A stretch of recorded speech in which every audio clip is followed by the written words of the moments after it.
This is Ziggy Antonaja here for Seconds Out. Delighted to be joined by a victorious Harlem Eubank here in Brighton, Harlem. Good win over Josh Wagner there. Was that what you expected from him? Yeah, he's tough. He's a hungry challenger that comes to fight. He's been shadow boxing around the hotels and beating his chest all week. So I expected him to come and fight. I expected him to be tough, and he was all of those things. But I know what I'm capable of, and I just got to show a little bit of that tonight over the 10 rounds. Big shutout victory, 100-90 on two of the scorecards.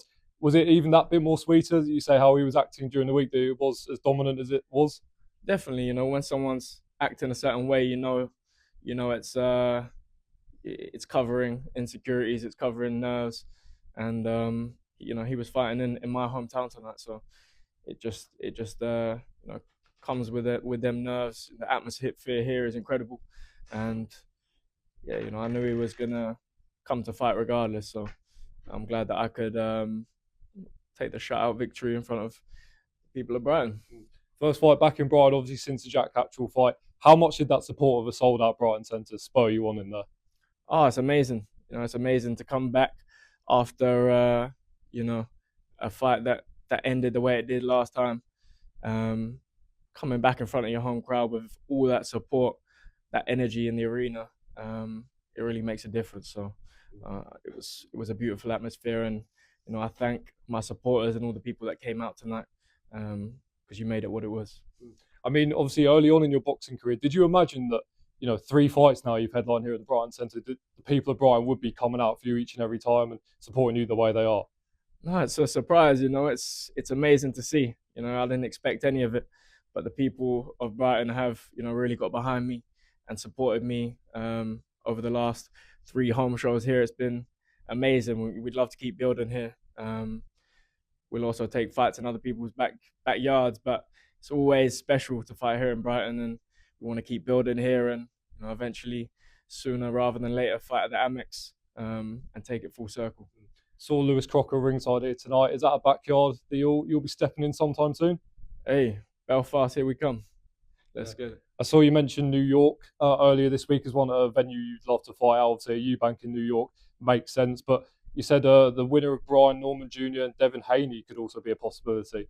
Just talk to you about that. How do you see that fight going, and also how do you match up against one of them two? Definitely, I'm confident against either of them two. I'm looking to fight the best guys in the division.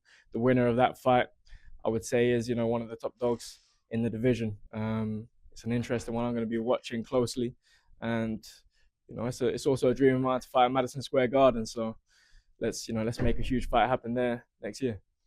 For yourself as well, Wagner, tough opponent, top 15, but when you do move up to like a Lewis Crocker or maybe a Devin Haney, for example, have you already sort of highlighted what you might need to do moving forward to be able to get them guys out of there and obviously put on them world title winning performances? 100%. Different styles bring different things out of you. Different courses for different guys. Every fighter has you need to approach the fight differently. So when you're at the top level, you just adjust stylistically for whatever's in front of you. Tonight was about coming back, getting on the jab, and breaking him down over the 10. I like to have got him out in there. I think I was close in the 10th, but he's a tough, rugged guy that held on. So yeah, man, it's a nice building performance to end out the year and set up the big fights for next year.